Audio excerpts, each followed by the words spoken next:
महाराष्ट्र विधानसभा चुनाव से पहले अगला राज्य का मुख्यमंत्री कौन होगा, एमवीए का सीएम चेहरा कौन होगा, महायुति का सीएम चेहरा कौन होगा, इस पर अलग अलग राजनीतिक बयान सामने आ रहे हैं। इस बीच उद्धव ठाकरे ने एक सभा में कहा कि वो सीएम बनने का सपना नहीं देख रहे हैं।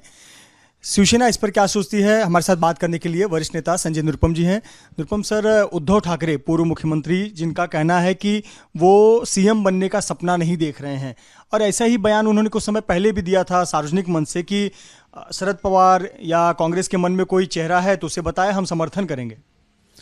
देखिए, उद्धव ठाकरे जी सीएम बनने के रेस से बाहर नहीं हुए हैं, उनको बाहर किया गया है।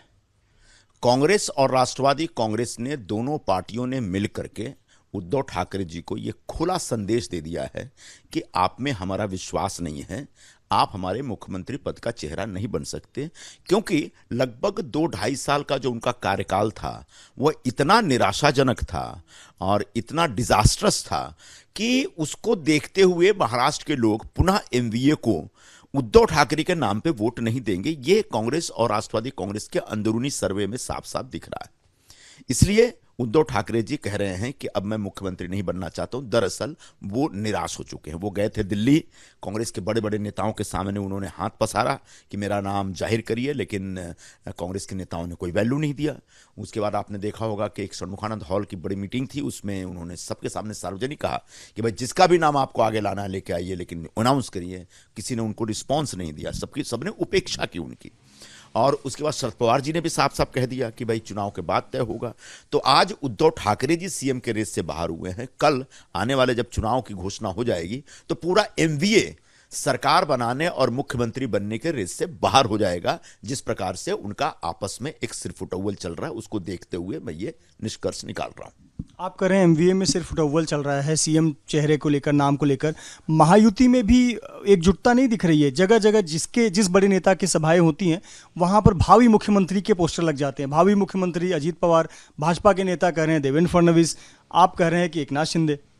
देखिए, ये सारी बातें तो छोटे छोटे स्तर पर इस प्रकार की अफवाहें उड़ाते रहेंगे लोग, और छोटे छोटे कार्यकर्ता इस प्रकार की आकांक्षाएं व्यक्त करते रहेंगे, और उसका सम्मान होना चाहिए। लेकिन सबसे बड़ा तथ्य ये है कि महाराष्ट्र के मुख्यमंत्री श्री एकनाथ राव शिंदे जी हैं, और उनके ही नेतृत्व में आने वाले दिनों में विधानसभा का चुनाव महायुति लड़ने जा रही है। तो ये तय है कि शिंदे जी के नेतृत्व में चुनाव होगा। अब चुनाव के बाद पार्टियों की क्या स्थिति है, रिजल्ट कैसे रहेंगे, उसके बाद तीनों पार्टियां मिलकर, और इन तीनों पार्टियों के ऊपर जो दिल्ली में बड़े हमारे भारतीय जनता पार्टी के बड़े नेता, वो सब मिलकर के एक फैसला कर लेंगे। लेकिन इस बीच इस प्रकार की छिटपुट बातें होती रहेंगी और उन बातों को इग्नोर कर देना ही बेहतर है। पर आप कह रहे हैं कि सीएम चेहरा एकनाथ शिंदे मौजूदा सीएम है, उनके नाम को लेकर ही हम चुनाव में जाएंगे, लेकिन ये आप स्पष्ट नहीं कर रहे हैं कि चुनाव के बाद भी वही सीएम रहेंगे।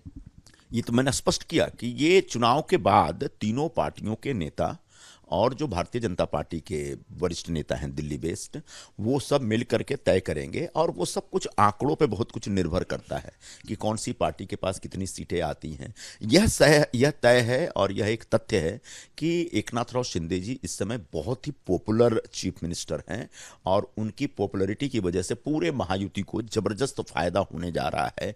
और इसलिए भी शिंदे जी के नेतृत्व में महायुति का चुनाव प्रचार आगे बढ़ेगा। देश में जाति जनगणना को लेकर एक बार फिर से चर्चा हो रही है। एनडीए के भी घटक दल कई हैं जो कह रहे हैं कि जाति जनगणना होनी चाहिए, जो सेंसस होने जा रहा है। सरकार सेंसस तो करा रही है, लेकिन जाति जनगणना वाला कॉलम डाला जाए न डाला जाए, इस पर संशय है। शिवसेना का क्या स्टैंड है?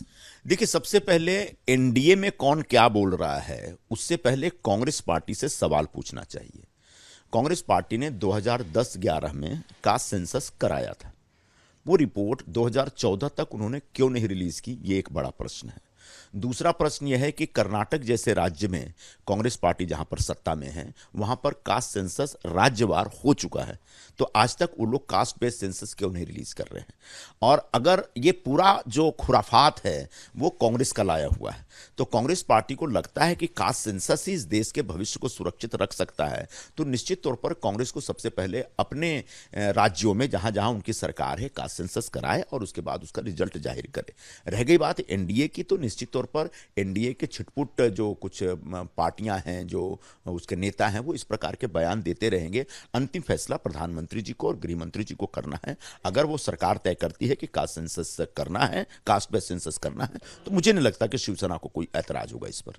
यानी जो स्टैंड प्रधानमंत्री या गृह मंत्री लेंगे वही स्टैंड शिवसेना का होगा? बिल्कुल, क्योंकि हम एनडीए का एक हिस्सा हैं और प्रधानमंत्री जी के अंदर पूर्ण विश्वास के साथ हमने समर्थन दे रखा है। और शिंदे साहब ने कहा भी था कि हम किसी भी प्रकार की शर्त इस सरकार बनाने के लिए नहीं रखना चाहते हैं, एनडीए में शामिल होने के लिए नहीं रहना चाहते। तो जो फैसला सरकार देश के हित में लेगी, उस फैसले के साथ हम खड़े रहेंगे।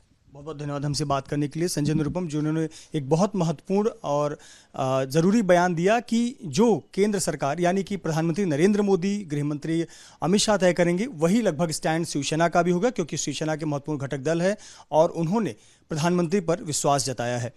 कैमरामैन धर्मेंद्र पांडे के साथ मृत्युंजय सिंह, एबीपी न्यूज़, मुंबई।